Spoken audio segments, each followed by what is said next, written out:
ways, the Sussex brand shouldn't be there anymore. It should be Archwell, it should be Meghan and Harry.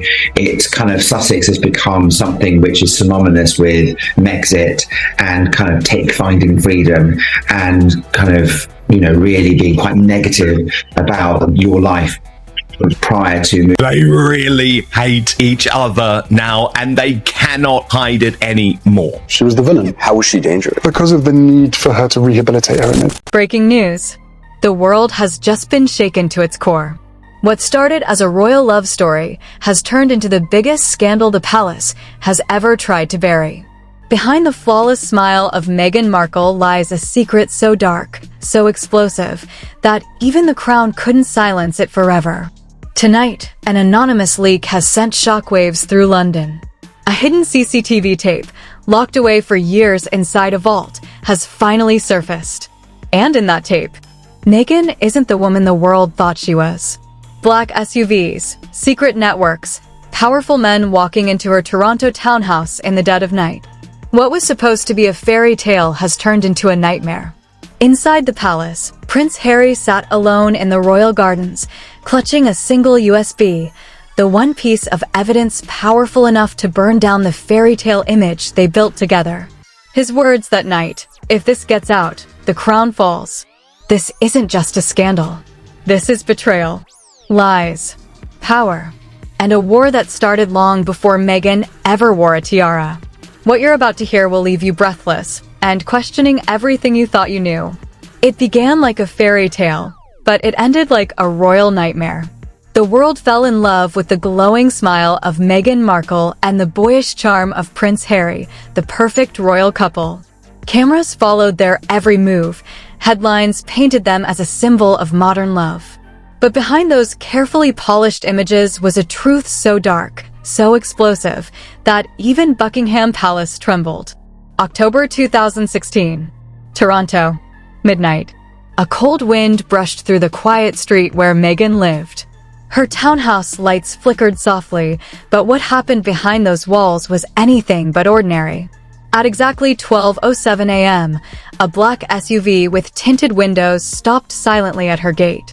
There were no reporters, no paparazzi, because this was never meant to be seen. Witnesses later whispered what they saw: men in suits, faces hidden, carrying metallic briefcases. No laughter, no greetings, just quiet, practiced movement. What looked like a harmless gathering wasn't a party, it was a deal night. And according to insiders, that night would become the most dangerous secret in Meghan's life. Inside the house, music played softly, not the cheerful kind you dance to, but a haunting melody echoing through the empty rooms. On the marble counter, wine bottles stood open. Lines of white powder cut across a glass tray like silent evidence. Meghan, dressed in a silky black dress, wasn't a guest. She was the host. The whispers grew darker. A royal insider had arrived that night, someone directly connected to the crown. His face never appeared in the press, his name never printed. But in the world behind palace walls, everyone knew him. What happened between those walls was cleaned up before dawn. No photos, no traces, just silence. But silence never lasts forever. Years later, an anonymous source leaked a fragment of CCTV footage, shaky, grainy, but clear enough. Meghan standing at the door, the black SUV, the insider stepping out. The world wasn't supposed to see that. But Harry did. And that moment, that split-second image, shattered everything he believed in. When Harry confronted the palace about the tape, they didn't deny it. They buried it. They formed what insiders call the crisis team, tasked with erasing every trace of Meghan's past. Party photos disappeared. Soho House guest logs vanished. Even her old friends were silenced through contracts and money. But one thing the palace couldn't control was Harry's heart. He had seen it with his own eyes, the woman he loved, the woman the world adored, standing in the middle of a storm he never knew existed. That night didn't just change his marriage. It shook the crown. And as the world slept, a war inside Buckingham Palace had already begun. By the time the sun rose over London, the war had already begun, not on battlefields, but inside the walls of Buckingham Palace. After that CCTV footage surfaced, Prince Harry wasn't the same man. He stopped smiling at public events. His hands shook during interviews. And behind the velvet curtains of royal halls, meetings were being held at midnight. Not to reveal the truth, but to bury it even deeper. Inside a locked chamber, a special crisis team sat around an oak table. These weren't random advisors. These were the palace's cleanup soldiers. Lawyers. Fixers. Men who could make scandals disappear as if they never existed. On the table lay stacks of documents, Meghan's photos, her travel history, social circles, bank transfers, and lists of people who had once known her in Toronto. Their job was simple: wipe it all out. Every trace of the deal night was hunted down like it never happened. Friends were paid to keep quiet. Employees vanished from the record.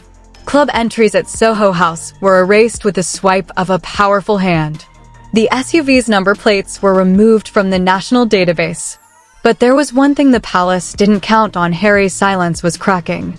Late one night, a guard saw him alone in the royal garden, sitting on a stone bench under the rain. In his hands was that same hidden files, the one that held the copy of the leaked footage. He whispered to himself, "If I don't speak, this story dies with me." The emotional pressure on him was unbearable. He wasn't just choosing between a wife and a scandal. He was choosing between the woman he loved and the crown that raised him. Meghan's smile was everywhere: magazine covers, royal events, charity galas. But behind closed doors, her name had become the palace's most dangerous word. Insiders revealed how Meghan would walk into meetings calm, collected, untouchable, like nothing could touch her. But Harry knew. He had seen the tape. He had heard the whispers. And that's when something inside him broke. In one secret meeting, Harry shouted at his own family for the first time. "Why are we protecting a lie?" His voice echoed through the marble halls. Silence fell. The Queen's advisors avoided his eyes. Someone whispered, "For the crown, Harry. Always for the crown." From that moment, Harry realized he was no longer fighting beside the palace. He was fighting against it. The story wasn't about love anymore. It was about power.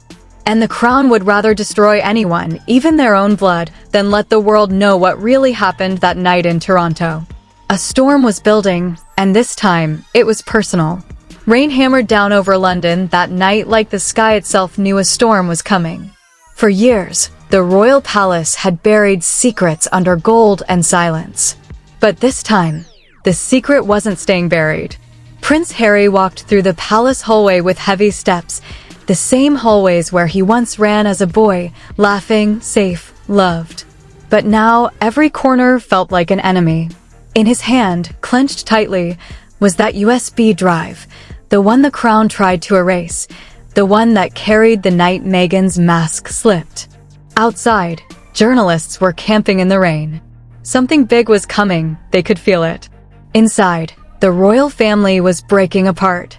Harry's voice had cracked through the silence. "I can't do this anymore," he whispered, but this time not to himself. To the world. In a sudden move that no one expected, Harry made the decision that would shake the monarchy forever. He called a secret press conference, not from the palace, but from a hidden location outside London. Only a few trusted reporters were invited. No royal advisors. No family. No Meghan. Just him, the truth, and the storm. When Harry walked onto that stage, his face wasn't that of a prince anymore. It was a man betrayed, broken, and burning from the inside out. Cameras flashed. The world watched in silence. He didn't start with fancy speeches. He held up the USB and said just one line. "This is the night they tried to erase." And then, the tape played. Grainy but clear. Meghan's Toronto townhouse. Black SUVs. Hidden figures walking in. A royal insider stepping out. Her voice, calm and cold, echoed through the speakers. "This isn't love. It's strategy." The room froze. Reporters' hands trembled as they typed. The live stream numbers shot up to millions within seconds. Around the world, people gasped.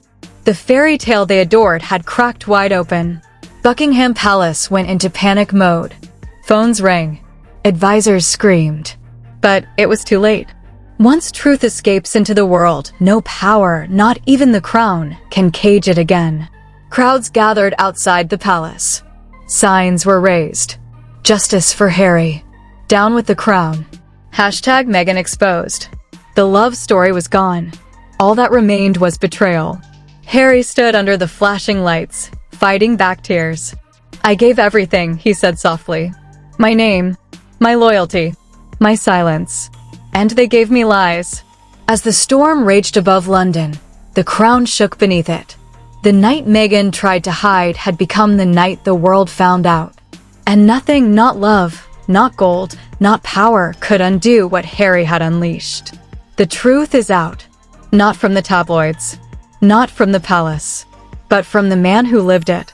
Prince Harry stood alone, soaked in rain, staring into the storm, and chose the truth over silence. What the world once believed to be a royal love story has been ripped apart, piece by piece, by the very people who built it. This isn't just a scandal. This is betrayal carved into history. The footage, the cover-ups, the midnight SUVs, the lies whispered behind diamond walls, it's all out now. The fairy tale is dead. The mask has fallen. And the world can never unsee what Harry has revealed about Meghan Markle and the machine that protected her. Millions are already choosing sides. Streets are flooded with signs. Hashtags are burning through the internet. And now, it's your turn. Do not let this truth vanish like the palace hoped it would. Share this. Talk about it. Spread it. Because the night they tried to bury the truth is the night the world started digging it up. The crown may survive, but it will never be the same again.